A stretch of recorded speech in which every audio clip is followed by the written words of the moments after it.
जयति जगन्मंगलम हरे राम, जयति जगन्मंगलम हरे राम। जब हम भगवान का नाम उच्चारण करने लगते हैं तो आलस्य, प्रमाद और निद्रा, इन तीनों पर विजय प्राप्त करने की एक युक्ति मिल जाती है। आलस्य करोगे तो नाम कैसे लोगे? भूल जाओगे तो माला हाथ से गिर जाएगी। ध्यान करने में निद्रा भले आ जाए, नामोच्चारण में निद्रा कैसे आवेगी? तो तमोगुणी वृत्तियों पर विजय प्राप्त करने का सरल से सरल तरीका ये है कि आप भगवान का नाम लें, सोवे नहीं, असावधान हो नहीं और आलस्य करें नहीं। निष्क्रियता में यदि सत्वगुण की वृद्धि न हो और मन पवित्र न हो तो निष्क्रियता में तमोगुण आ जाता है। परंतु भगवान का नाम लेना तो निष्क्रियता नहीं है, वो तो सक्रियता है। तो तमोगुण कैसे आएगा? यदि कभी तमोगुण आता मालूम पड़े तो सावधान हो जाना चाहिए। यहाँ तक कि सत्वगुण की शांति भी आ रही हो तब भी एक बार सावधान हो जाना चाहिए कि नाम न छूटे। यदि नाम जप के समय आपके सामने ये प्रश्न आवे कि शांति बढ़ी कि नाम बढ़ा, तो आप निर्भय निर्द्वंद होकर कह दीजिए कि हमको शांति नहीं चाहिए, नाम चाहिए। ऐसी कई लीलाएं आती हैं भगवान की। दारुक पंखा जल रहा था, सत्यभामा श्री कृष्ण सिंहासन पर बैठे हुए थे। प्रेम का आवेश हुआ और दारुक के शरीर में कंप हुआ, आंख में आंसू आए, शरीर में रोमांच हुआ और ऐसा लगा कि पंखा झलते झलते बस मैं अब ध्यान मग्न हो जाऊंगा, समाधि लग जाएगी, भाव समाधि। उसने झट समाधि को फटकार दिया कि तू सेवा में बाधा डालने के लिए आई है, जा, तेरी जैसी हजार हजार समाधियों का मैं परित्याग कर सकता हूँ, परंतु ये अपने प्रियतम प्रभु की सेवा में जो आनंद है उसको मैं नहीं छोड़ सकता। एक बार अयोध्या जी में जानकी घाट पर संतों की सभा जुड़ी हुई थी और भगवान की लीला चर्चा हो रही थी। तो एक संत हाथ में बड़ा पंखा लेके संतों को झल रहे थे। वो झलते झलते ऐसा आनंद आया महाराज उनको कि वो बेहोश होकर के पट से गिर पड़े। तो अब वो सेवा कथा में, लीला कथा में जो भगवान की चर्चा हो रही थी उससे लोगों का मन हट गया। दो तीन संत उठे, झट उनको उठाया, अलग ले गए, मुंह पर पानी छिड़का, पंखा जला, होश में किया। बाद में संतों के सत्संग में ये निर्णय कर दिया गया कि अब आज से इनको पंखा करने की सेवा न दी जाए। क्योंकि इनकी वजह से भगवान की लीला चर्चा में विघ्न पड़ता है। यदि ऐसे बेहोश होकर गिर पड़ेंगे, चिल्लाएंगे तो कई संतों का ध्यान उधर जाएगा, उठाना पड़ेगा, सेवा करनी पड़ेगी। अब ये भगवत कथा के अधिकारी नहीं है। अपनी निष्ठा में सबसे बड़ी महत्व बुद्धि होनी चाहिए। आपने सुना ही होगा, पुंडरीक भक्त अपने माता पिता की सेवा कर रहे थे, पांव दबा रहे थे। स्वयं विट्ठल भगवान आके सामने खड़े हो गए, इशारा किया, पुंडरीक ने चुप रहे, इशारा से कह दिया कि चुप रहना, बोलना। ईंट वहां रखी थी, उसको उनकी तरफ कर दिया, इस पे आप बैठ जाइए। पर विट्ठल बैठे नहीं, खड़े हो गए, अपने दोनों कमर पर हाथ रख लिया। कहे भगत जी जरा हमसे भी तो बात करो। वो बोले कि मैं अपने पिता माता की सेवा कर रहा हूँ, ये पूरी हो जाए तब आपसे बात करूँ। हाँ, भगवान से। भगवान ने कहा मैं चला जाऊंगा। बोले जिस सेवा से प्रसन्न होके तुम आए हो, यदि वो सेवा मैं करता रहूंगा तो तुम्हें पुनः पुनः आना पड़ेगा। इसका अर्थ है निष्ठा। यदि आप भगवान का नाम लेते हैं तो नाम जप में विघ्न डालने के लिए चाहे समाधि आवे, भाव समाधि हो, चाहे निरोध समाधि हो, उसको हाथ जोड़ के कह दिया कि तुम जरा बाद में आना, अभी हमारी माला पूरी हो जाने दो, हमें भगवान का नाम लेने दो। तो जहाँ भाव रहता है वहाँ आलस्य, निद्रा, प्रमाद कहाँ से आवेंगे? वहाँ तो समाधि भी नहीं आ सकते। स्वयं भगवान भी आपके नाम जप में बाधा नहीं डाल सकते। तो एक बात तो ये हुई कि तमोगुणी वृत्तियों पर विजय प्राप्त करने के लिए नाम का जप बड़ा भारी सहारा है। अच्छा, नाम जप करेंगे आप तो किसी को गाली कैसे देंगे? नाम जप करेंगे तो किसी की निंदा कैसे करेंगे?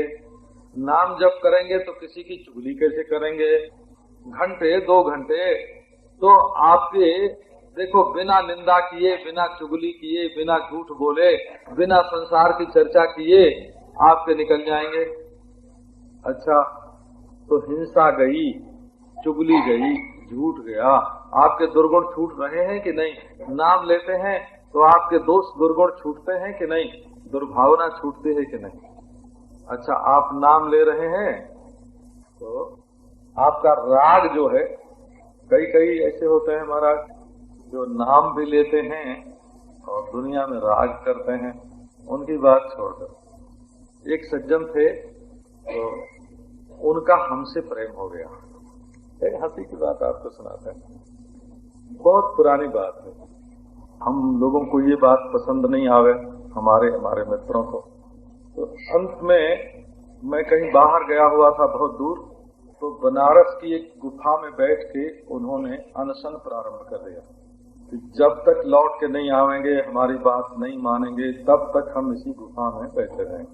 किसी ने गौरी शंकर गोयनका से कहा तो वो बेचारे अपने आदमियों को लेके गए, उनको वहां से उठा के ले आए। हनुमान प्रसाद जी से कही गई बात, तो हनुमान प्रसाद जी ने हमको तार दिया कि जल्दी आ जाओ, अनशन करके मर रहा है। तो मैं आया तो उसने 3 शर्त रखी। देखो, आपको नाम के प्रसंग में ये बात सुना रहा हूं। उसने कहा कि या तो हमको भगवान प्रत्यक्ष दर्शन दे दें, तब मैं राग छोड़ दूंगा, और या तो हमारा ध्यान लग जाए भगवान का तो मैं राग छोड़ दूंगा, और नहीं तो जैसे मैं कहूं वैसा इनको करना पड़ेगा। तो हनुमान प्रसाद जी से सलाह हुई कि क्या करना चाहिए। तो उन्होंने कहा कि अच्छा, हम तुमको एक अनुष्ठान बताते हैं, तुम 6 महीना इसको करो तो ये तुम्हारा राग जो है वो कम हो जाएगा। तो उस आदमी को झूसी में रखा गया इलाहाबाद, तो 6 महीने का अनुष्ठान करने बैठा। तो 6 महीने का अनुष्ठान तो अभी पूरा हुआ ही नहीं था, कोई ऐसा प्रसंग पड़ा कि हमको झूसी जाना पड़ा। और जब गए तब उसने बताया कि हम मंत्र तो जपते हैं, लेकिन इसलिए नहीं जपते हैं कि हमारा राग छूट जाए, इसलिए हम जपते हैं कि तुम हमारे अधीन हो जाओ। तो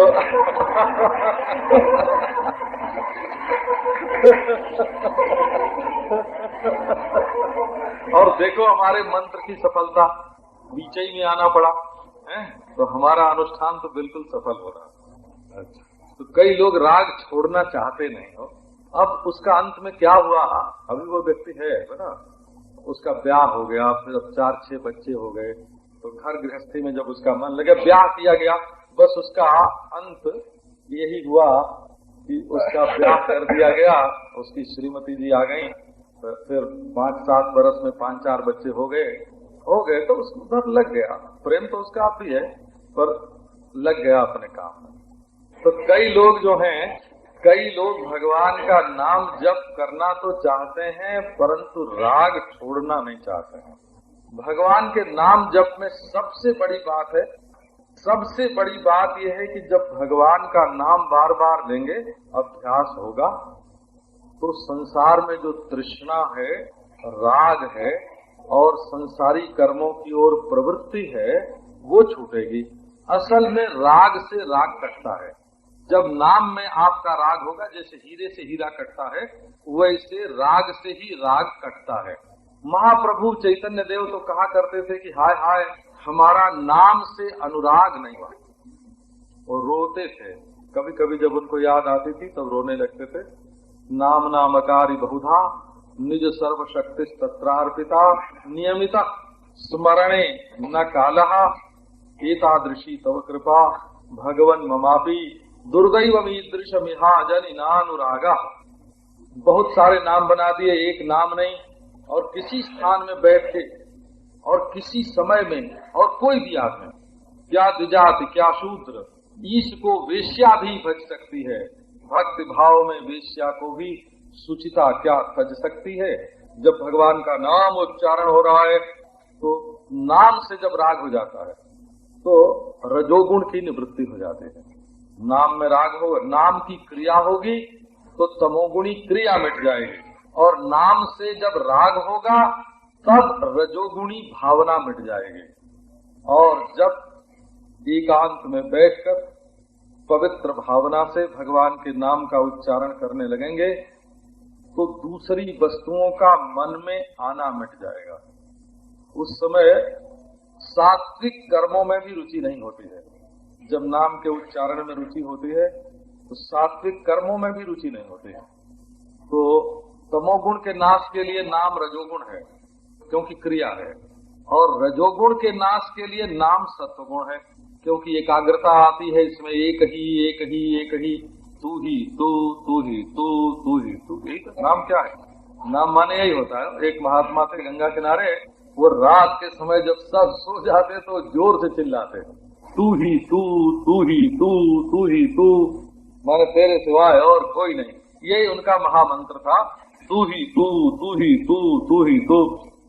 ये भगवान के नाम का जो आनंद नहीं आता ना, इसका कारण क्या है? एक दिन मैं स्वर्गाश्रम में बैठा था, रात में गंगा जी के किनारे एक सज्जन आए। ये सन्यासी होने के बाद की बात है। बोले, स्वामी जी, मैं दुनिया में कुछ नहीं चाहता, स्त्री नहीं, पुत्र नहीं, धन नहीं, अपना शरीर भी नहीं चाहता, और यदि मुझे विश्वास हो जाए कि मुझे आनंद मिलेगा तो आप आज्ञा करो, मैं गंगा जी में कूदने को तैयार हूँ। परंतु मैं आनंद चाहता हूँ और कुछ नहीं चाहता। कहाँ से आनंद मिलेगा ये हमको नहीं मालूम। समाधि से मिले, ईश्वर से मिले, ब्याह से मिले, मरने से मिले, त्याग से मिले, जैसे मिले वैसे हमको तो आनंद चाहिए। हम आनंद के लिए आए हैं। मैंने उससे पूछा कि तुम सचमुच आनंद के सिवाय और कुछ नहीं चाहते और कोई इच्छा नहीं है? वो बोला, हाँ महाराज, इतनी बात हमारी समझ में आ गई है कि हम जितनी खटपट दुनिया में करते हैं वो आनंद के लिए ही करते हैं। आनंद के लिए धन कमाया, आनंद के लिए ब्याह किया, आनंद के लिए बच्चे किए, आनंद के लिए ही सब कुछ चाहते हैं, परंतु आनंद ही नहीं मिलता है। एक आनंद के सिवाय हमारे मन में कोई दूसरी इच्छा नहीं है। तो मैंने कहा, अच्छा बैठो। ओ महाराज, वहीं गंगा किनारे चांदनी रात, शीतल मंद सुगंध वायु चल रही, बड़ा आनंद आ रहा था हमको। तो चांदनी का, शीतलता का, गंगा जी की मंद मंथर जो गति, उसमें जो ध्वनि, कल कल ध्वनि का, उसका आनंद आ रहा था। मैंने कहा बैठो। बैठ गया आसन से। मैंने उससे कहा कि अच्छा, आप तुम हमारी एक बात मानो, ये जो आनंद की इच्छा है तुम्हारे मन में, इस इच्छा को छोड़ दो। उसने कहा, अच्छा। अब मैंने आनंद की इच्छा भी छोड़ दी, और उसके बाद महाराज उसके शरीर की ये दशा हुई जैसे वो हर्षोल्लास से फूल रहा हो, खिल गया उसका चेहरा। और आध घंटे पौन घंटे तक जैसी उसकी आनंद समाधि लग रही हो, बैठा रहा। और जब उठा तब किया दंडवत प्रणाम और बोला कि हमको आनंद मिल गया। असल में हमारे आनंद में हमारी भगवत प्राप्ति, ये जो इच्छाएं हैं वही बाधा डालती हैं, और इच्छा चेतन को घेर कर उसको अहम बना देते हैं। जो इच्छाओं से घिरा हुआ नहीं है वो चेतन, उस चेतन में अहम भी नहीं है। हो, अहम वही है जहाँ चेतन इच्छाओं की परिधि में बंध कर और एक परिच्छिन्न केंद्र के रूप में प्रकट हो गया है। ये इच्छाओं की परिधि है, इच्छाओं का मंडल है। आप नाम का उच्चारण कीजिए, नाम नाम नाम नाम। नाम के सिवाय रूप की भी इच्छा न हो, नाम के सिवाय समाधि की भी इच्छा न हो, नाम के सिवाय वैकुंठ की भी इच्छा न हो। ये जो इच्छाहीन नाम है, असल में ये नाम परमात्मा की सबसे सन्निहित उपाधि है। रूप तो पृथकता भी कर दे, ये रूप ये रूप ये रूप, स्त्री अलग है, पुरुष अलग है, दोनों पंचभूत में है, लेकिन रूप के अलगाव से दोनों अलग हो गए हैं।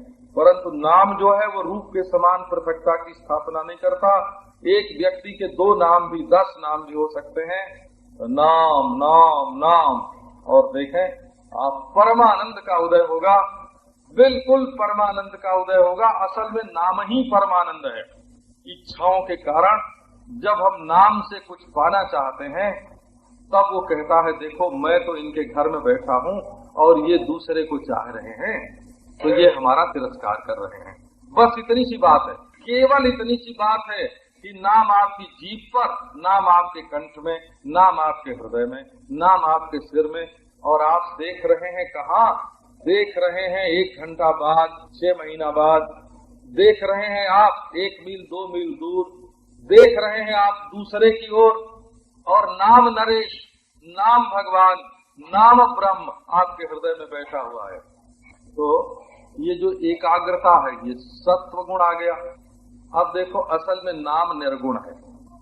ये तमोगुण की निवृत्ति के लिए रजोगुण है नाम, और रजोगुण की निवृत्ति के लिए सत्वगुण है नाम, और सत्वगुण की निवृत्ति के लिए निर्गुण है नाम। अच्छा, निर्गुण कैसे है? तो असल में नाम के पेट में क्या है? आप किसका नाम ले रहे हैं? जिसका नाम ले रहे हैं वो गुणातीत, प्रकृति के गुणों से परे है कि नहीं है? यदि प्रकृति के गुणों से परे नहीं है तब तो भगवान नहीं है, और यदि प्रकृति के गुणों से परे है तो वो भगवान है। आप जिसका नाम ले रहे हैं वो क्या प्रकृति का विकार है? आप जिसका नाम ले रहे हैं वो क्या प्रकृति है? का नहीं नहीं, वो तो प्रकृति का नियंता, वो प्रकृति का आश्रय आधार, वो प्रकृति का प्रकाशक, वो प्रकृति का स्वामी, वो प्रकृति से अतीत और प्रकृति के गुणों से अतीत है। आप जिसका नाम ले रहे हैं, तो आपके नाम की वृत्ति जब उसमें गई तो गुणातीत का नाम निर्गुण का नाम होने के कारण ये नाम गुणातीत हो गया। और ये न केवल तम और रज को बल्कि सत्वगुण को भी मिटा देगा। अच्छा भाई, गुणातीत का तो नाम है, परंतु अभी अविद्या बन रही है। देखो, अविद्या है। अविद्या क्या है? कि उस गुणातीत को तुम अपने से अलग जानते हो, यही अविद्या है। देखो, जब तक तुम अपने को गुणी नहीं मानोगे और उसमें कोई विशेष गुण नहीं मानोगे और अपने में कोई विशेष गुण नहीं मानोगे, तब तक भेद हो ही नहीं सकता। असल में दृष्टि गुण पर है, वस्तु पर नहीं है। तो जब हम नाम उच्चारण करते हैं उस निर्विशेष वस्तु का, जिससे जगत अलावा नहीं है और जिससे जीव अलावा नहीं है, जब उस निर्विशेष वस्तु का नाम लेते हैं तो नाम निर्विशेष हो जाता है और निर्विशेष ब्रह्म का साक्षात्कार हो जाता है। तो कहने का अभिप्राय क्या है? आखिर आप कुछ चाहते हैं कि नहीं चाहते हैं? तो यदि आप दुष्चरित्रता को, दुर्भावना को, दुर्गुण को मिटाना चाहते हैं, तमोगुण को, तो नाम लीजिए। यदि आप राग द्वेष को मिटाना चाहते हैं तो भगवान का नाम लीजिए। यदि आप अहंकार को मिटाना चाहते हैं तो भगवान का नाम लीजिए। यदि आप प्राकृत गुणों से अतीत परमेश्वर के साथ एक होना चाहते हैं तो भगवान का नाम लीजिए। और यदि अपने आत्मा के रूप में ही भगवान का साक्षात्कार करना चाहते हैं तो भगवान का नाम लीजिए। इतना सुगम मधुर मधुर में तत् मंगलम मंगलानाम, मधुर मधुर में तन मंगलम मंगलानाम, सकल निगम वल्ली सत्फलम चित्स्वरूपम, सकृदपि परिगीतम श्रद्धया एलयावा, भृगुवर नरमात्रम तारयेत् कृष्ण नाम, भृगुवर नरमात्रम तारयेत् कृष्ण नाम। मधुर मधुर मधुर क्षरण करता हुआ गोपी कहते कि सखी, ये 2 अक्षर कृष्ण कृष्ण कृष्ण, इसमें कितना अमृत भरा हुआ है, कितना अमृत भरा हुआ है। ये कौन सा रसायन है? पंडित राज जगन्नाथ बोलते हैं, श्री कृष्णेति रसायनम रसयरे शून्य किमन्य श्रमई। अरे झूठे परिश्रम में क्यों फंसे हो? सब व्यर्थ है। शून्य किमन्य श्रमई, दूसरे सारे के सारे श्रम शून्य है, निष्फल है। राम नाम को अंक है, सब साधन है शून्य, सारे के सारे साधन शून्य है और राम नाम अंक है। बिना अंक के शून्य की कोई कीमत नहीं होते। श्री कृष्णेति रसायनम रसयरे, अरे पियो, छक छक के पियो, इसमें पैसा लगता नहीं, इसमें अन्न देना नहीं पड़ता, इसमें घर छोड़ना नहीं पड़ता, इससे पति पत्नी से विमुख होना नहीं पड़ता। घर में बैठे भगवान का नाम लो, रात में लो, दिन में लो, सोते लो, चलते लो, बीमारी में लो, आराम में लो, पवित्रता में लो, अपवित्रता में लो, जहाँ तुम हो वहाँ नाम है, जहाँ ब्रह्म है वहाँ नाम है। इस नाम का उच्चारण करो।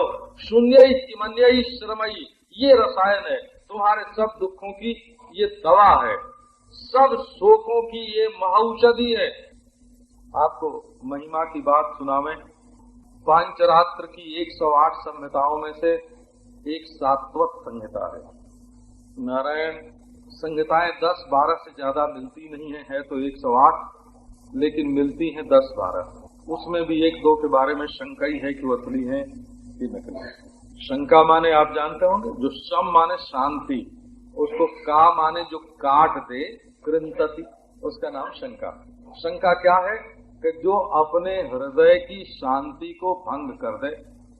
तो 10-12 संहिताओं में से एक है सात्वत संहिता। उसमें एक श्लोक आया है, जरा आप ध्यान देके सुनिए।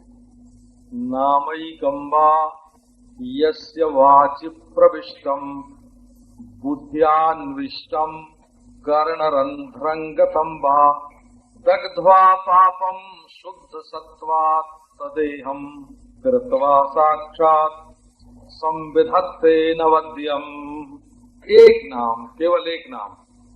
विश्वास नहीं होगा आपका जल्दी, हम जानते हैं। और कोई ऐसा समय था जब मुझे भी विश्वास नहीं होता था। एक पाप का प्रायश्चित 12 वर्ष का।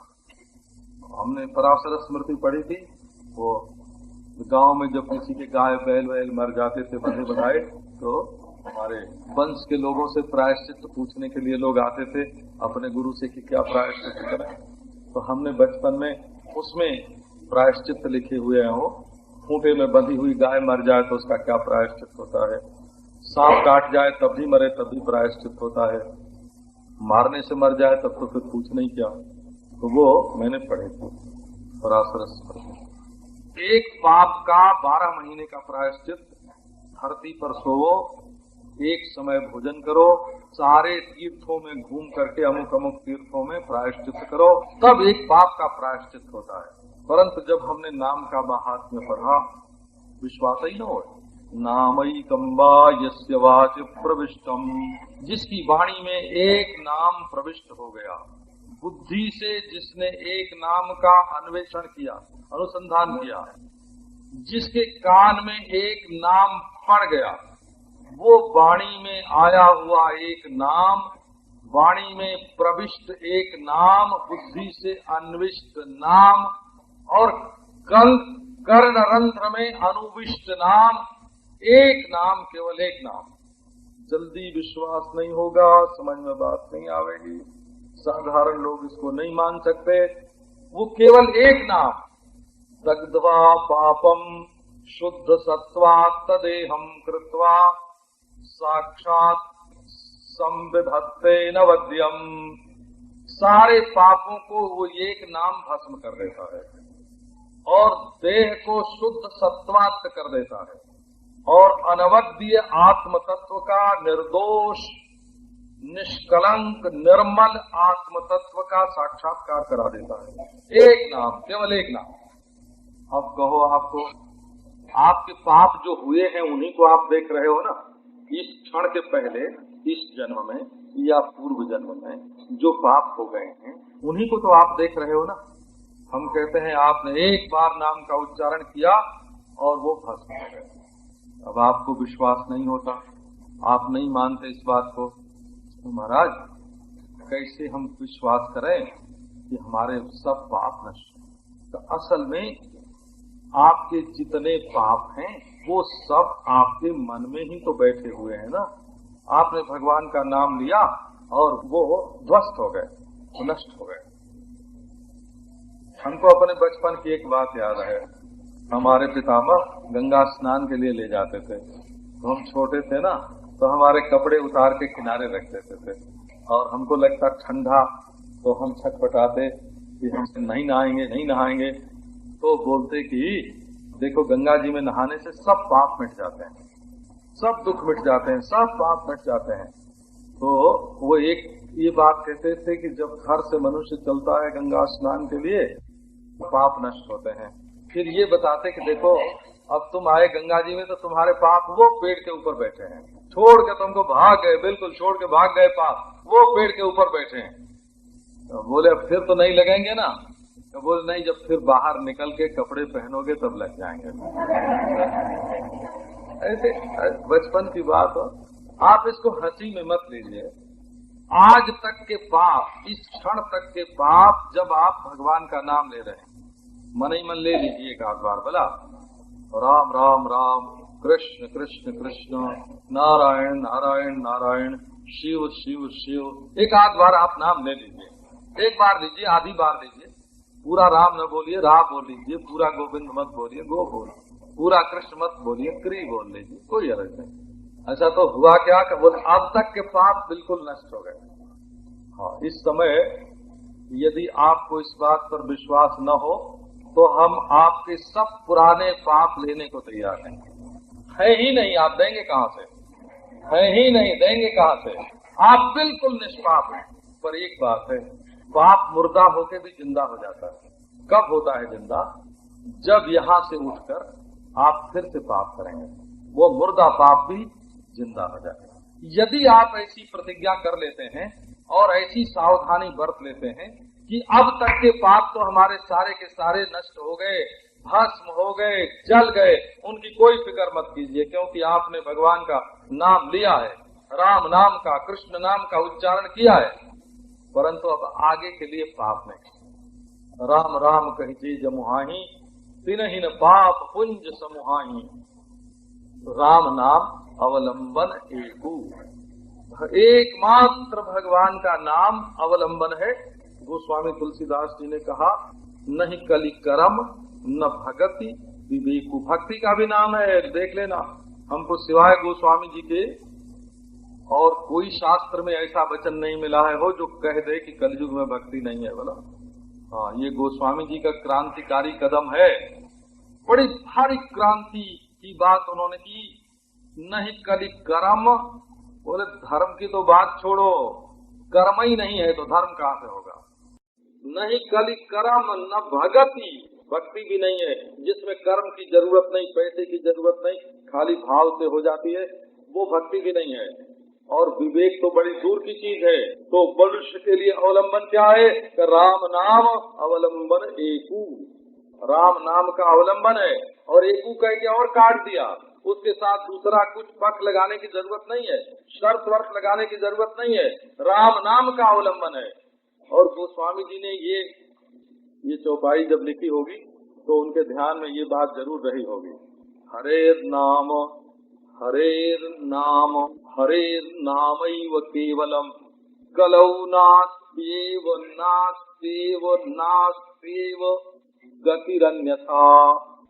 हरेर नाम हरेर नामैव केवलम। भगवान का नाम, भगवान का नाम, भगवान का नाम, केवल भगवान का नाम। इस कलयुग में अन्यथा गति नहीं है, नहीं है, नहीं है। कलौ नास्त्येव नास्त्येव नास्त्येव गतिरन्यथा। दूसरा कोई साधन नहीं है कलयुग में गति प्राप्त करने के लिए। तो बाबा, प्रीति प्रतीति जहाँ जाकी, तह ताको काज सरो। गोस्वामी जी बोलते हैं प्रीति और प्रतीति। प्रीति माने प्रेम और प्रतीति माने विश्वास। प्रीति प्रतीति जहाँ जाकी, तह ताको काज सरो। जहाँ जिसकी प्रीति प्रतीति है वहाँ उसका काम बन जाता है। मेरे तो माय बाप दो आखर, और शिशु अरनी अरो। मेरे माँ बाप तो दो अक्षर हैं भगवान के नाम, वही मेरी माँ है। हाँ, रा मेरी माँ है और माँ मेरा बाप है, और रा मेरा बाप है और माँ मेरी माँ है। तुम्हें वो माता जो पिता तुम्हें वो। ईश्वर ही ऐसा है जो माँ भी होता है, बाप भी होता है। दुनिया में तो माँ अलग होती है और बाप अलग होता है। माँ बाप में कभी कभी लड़ाई भी हो जाती है, लेकिन ये राम का माँ बाप दोनों है और माँ भी माँ बाप दोनों है। मेरे तो माय बाप दो आखर, हाँ शिशु अरण्यरो। जैसे बच्चे जिद कर बैठते हैं, हट पर उतर जाते हैं, वैसे मैं अब जिद पर उतर आया हूँ, हट करता हूँ। हाँ शिशु अरण्य बाल हट, स्त्री हट, बाल हट, राज हट, प्रसिद्ध है ना। कहा हमने तो बाल हट पकड़ लिया है। अब और सुनो, शंकर साखी जो राखी कहो कछु तो जरि जीह गरो अपनो भलो राम नाम हिते तुलसी ही समुझि परो। शंकर साखी जो राखी कहो कछु, यदि मैं कुछ भी छिपा करके बोलता हूँ, क्योंकि ये गुरु लोग महाराज एक साथ पूरी बात नहीं बता देते हैं। देखते हैं कि साधक का अधिकार ज्यों ज्यों बढ़ रहा है, ज्यों ज्यों उन्नति कर रहा है, त्यों त्यों उसको बताते हैं। क्योंकि असल में ये ऐसा गणित नहीं है कि उसका हल बता दिया जाए या कॉपी में से याद कर लिया जाए कि इस सवाल का ये जवाब है तो वो आदमी सीख ले और परीक्षा में पास हो जाए। हमको हल से यहाँ मतलब नहीं है, गणित की प्रक्रिया आनी चाहिए।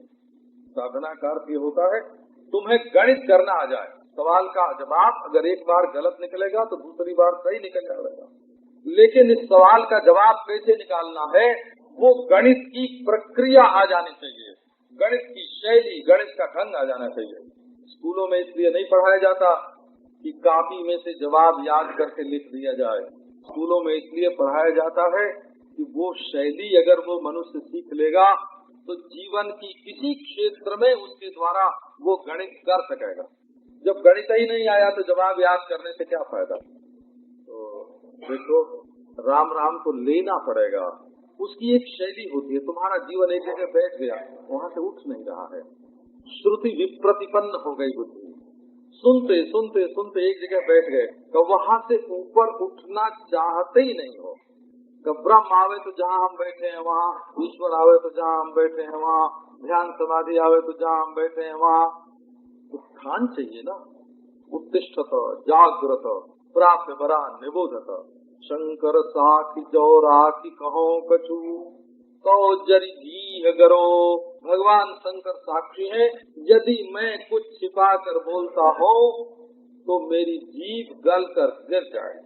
अपनो भलो राम नाम ही ते तुलसी ही समुझि परो। तुलसीदास जी कहते हैं हमें अपना भला केवल भगवान के नाम से समझ में आया है कि हमारा जो भला हुआ वो भगवान के नाम से। आपको मैं ये सुनाना चाहता हूँ, आप वेदांत का श्रवण करें, कभी न कभी उसके अर्थ का साक्षात्कार होगा, पर भगवान का नाम जपते रहिए। तो जैसे बहुत सारे काम करते 8 घंटे भर भगवान का नाम जप के और फिर वेदांत का श्रवण कीजिए। आप योगाभ्यास कीजिए, समाधि लगाइए। आपको कोई ध्यान लगाने के लिए आता है, अरे ये उधार का ध्यान टिकने वेकने वाला नहीं है, हम इसके बड़े अनुभवी हैं। बोला आपके मन में 1000 वासना भरी रहेगी, इच्छा तो रहेगी बाहर की चीजों की, और आप सोचोगे कि हम आंख बंद करके बैठे जाके सिनेमा हॉल में टिकट खरीद के, अब वहाँ आंख बंद कर रहे हैं ध्यान की, हम आंख बंद करके ध्यान करेंगे। अरे बीच बीच में आंख खुलेगी और सिनेमा के पर्दे पर जाएगी, क्योंकि तुम तो सिनेमा देखने के लिए आए हो। जब तुम्हारे मन में दुनिया देखने की 1000 इच्छाएं भरी हुई हैं, तो थोड़ी देर आंख बंद करके बैठने से क्या हो। वो तो आंख को तुम्हारे जबरदस्ती खींच करके खोलने वाली 1000 चीजें मौजूद हैं।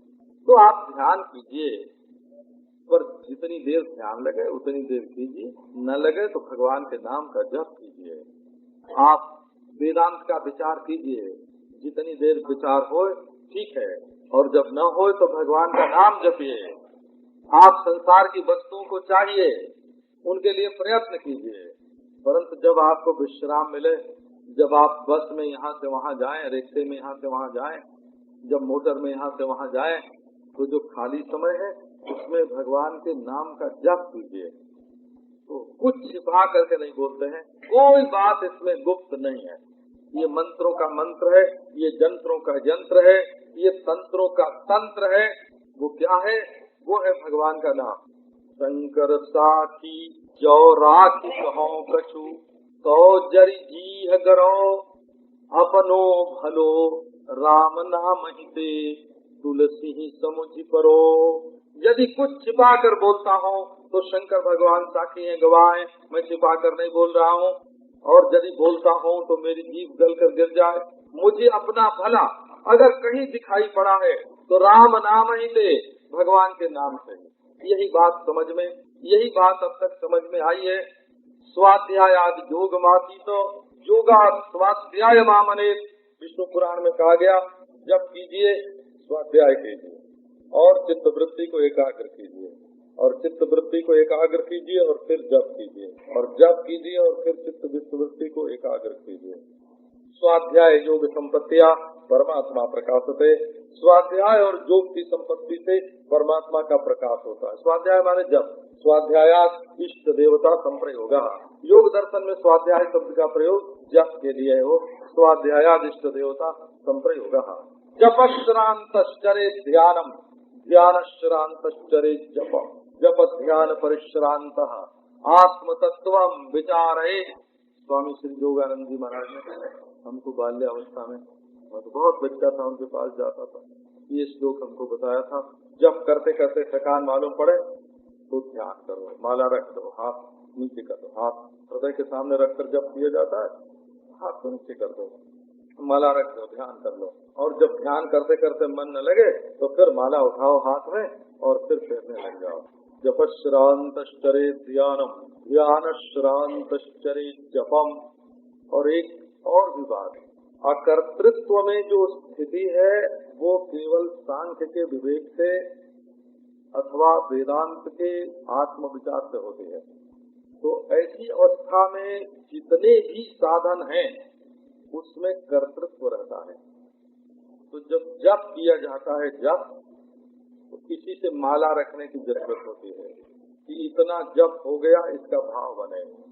और जब ये भाव बनता है कि इतना जप हो गया, तो भगवान से कहते हैं कि प्रभु इस जप से जो फल मिलने वाला है, जो सुख मिलने वाला है, वो आपको ही मिले, हमको न मिले।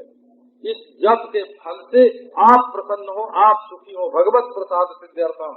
हम जप का फल प्रसन्नता अपनी ओर नहीं खींचना चाहते हैं, आपकी ओर देना चाहते हैं, तब समर्पण होगा हो।